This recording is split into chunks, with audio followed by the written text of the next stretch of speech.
Welcome back, Freedom Savers. So I'm doing a follow-up to my complete beginner's guide to investing. I wanted to give you a couple of more options to add to your portfolio that could give you a little more growth. These are not risky either, especially considering how diversified they are. A lot of people, they consider large cap companies, which is what the VOO is. It's the top 500 largest companies basically in the United States.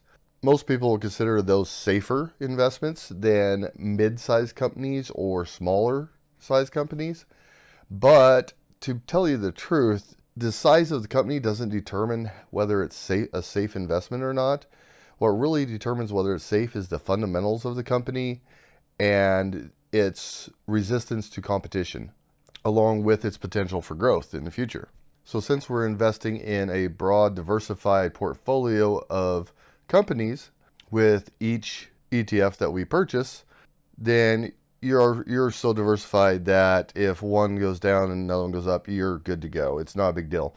Anyways, I'm going to tell you today two more ETFs that I suggest that you add to your portfolio if you want a little more diversity and a little more growth from your portfolio. And those will be VO and VB. Both of these are Vanguard ETFs with low expense ratios, and both of them have a 0.05% expense ratio. So the VO is the Vanguard Mid Cap ETF. So this invests in mid cap or medium sized companies, whereas like I said, the VOO was all large cap companies. This is mid cap. And then VB is the small cap companies. So these are companies with a smaller market cap, or in other words, the company is not worth as much as a medium-sized company or a large cap company. Anyways, I suggest that you add VO and VB to your portfolios to add more diversification and potentially, and in all likelihood, better growth in your portfolio. So it will actually perform better over the long run. Now, there's no guarantees in this, of course. There's no guarantees in the stock market. But again, these are great ETFs. They're low expense ratio. And as a matter of fact, since doing these beginner portfolios and suggesting these particular ETFs to you guys, especially as you're starting out investing, I have decided, I'm investing all in individual stocks in all my portfolios. So I should take my own advice and show you that these are worth investing in by investing in them myself. So while I don't have these in my Roth, because I have 100 individual companies in my Roth, I am going to create a portfolio on M1 and invest in these. So I want to show you that I'm not just tossing advice out there that I would not take myself. So I have set up a new account on M1 Finance. I'm still waiting for it to connect my bank account, which will take a few days. But at that point, I will be investing on a regular basis a certain amount in here. Probably for now, since I'm trying to pay off debt, I'm probably only going to be investing $25 a week. And later I will increase that. But for now, you'll see the portfolio that I suggest for the majority of beginning investors. And that would be, just like I said in the first video, VOO, the Vanguard S&P 500. That will give you the top 500 companies in the United States. Then I suggest adding VO, which is the Vanguard Mid Cap ETF. And this will give you the medium-sized companies in there. And let's take a look here. If we look over here, we'll see how many holdings they have. They have 1,413 small companies in them. Sorry, this is VB, by the way, not VO. So for the small cap, they have 1,413 smaller-sized companies. Now, when I say small, I mean we're still talking billions of dollars worth of market cap here, okay? So if you look at the definition of a small cap company, then you are looking at a company ranging from $300 million to about $2 billion. So these are companies worth hundreds of millions of dollars to billions of dollars.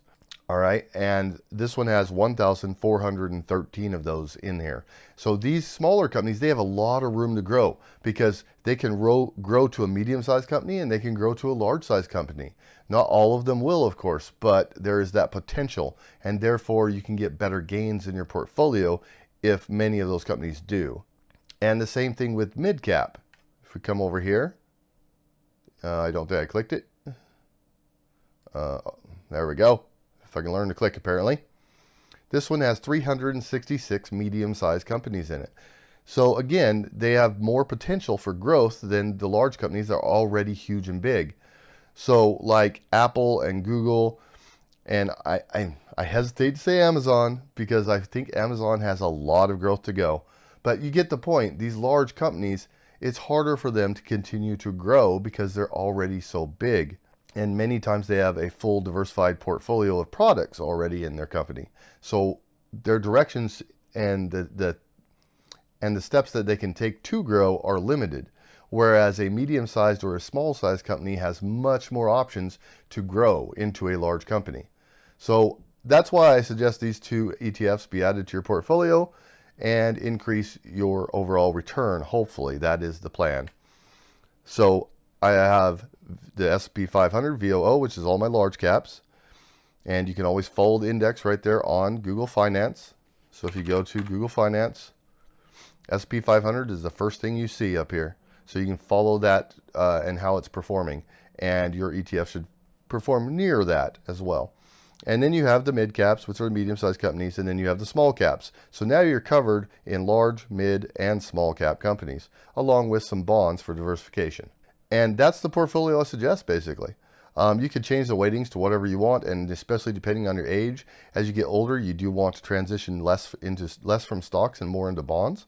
But for now, if you're young, I highly suggest you put the majority of your money into stocks. That's where it really should be if you want to grow your wealth. So in this portfolio, 90% of my portfolio is going into stocks, right? 50 into VOO, 25 into VO, and 15 into VB, and only 10% is going into bonds. So I believe this is a great beginner portfolio. Maybe not the best, but it's the best in my mind for any beginner investor who does not know about the stock market and doesn't know how to invest. You buy these, you do not sell them when the market drops. That is a very bad thing to do. If the market drops, you hold on to these and you wait until it goes back up. Then if you want to sell, then feel free to do what you want. If you sell when the market drops, you are going to lose money. And there's no reason to, because you are so diversified that you're going to follow the market. Whatever the market does, you're going to be right there with it. So if the market drops, you're going to drop. If the market goes up, you're going to go up. So just wait for the market to recover. There's no reason to sell. Anyways, I just wanted to give you this heads up and give you these two extra ETFs to add to your beginner portfolio. And I do suggest that you add them if you want a little extra growth in there. If you went with my first video and you only have VOO and BND, hey, you're good. You can just stick with those if you want. The large cap companies are known to be safer investments, and the bonds, same thing. So you could take both of those and just keep investing into them for 20 years and you'll be fine. But I would also add these just to add a little extra growth in there. Just my opinion. So I wanted to give you guys that option and let you know about it. And as my disclaimer says in all of my videos in the description, I am not a financial advisor, a financial planner, a tax advisor, or any other kind of planner or advisor. These are only my opinions, and I'm trying to help beginning investors. Just wanted to make sure that everyone is aware I am not a professional advisor. Alright guys, I appreciate you watching, and I hope this helped those beginning investors. And the main thing is just get investing. That's the main thing. Start investing, invest monthly, every month, and you won't regret it. Have a good one, guys. Alright guys, thanks for watching. I appreciate it. Be sure to hit that subscribe button down below, and if you liked the video, hit that like button for me. If you want to hear any specific type of information, anything that you're interested in, you have any questions, just drop me a comment down below. Let me know what you think. Let me know your opinions on this video or any other video I've made. And if you know anyone else that might be interested in this video, please be sure to share it on your social media and share the knowledge. Thanks, guys.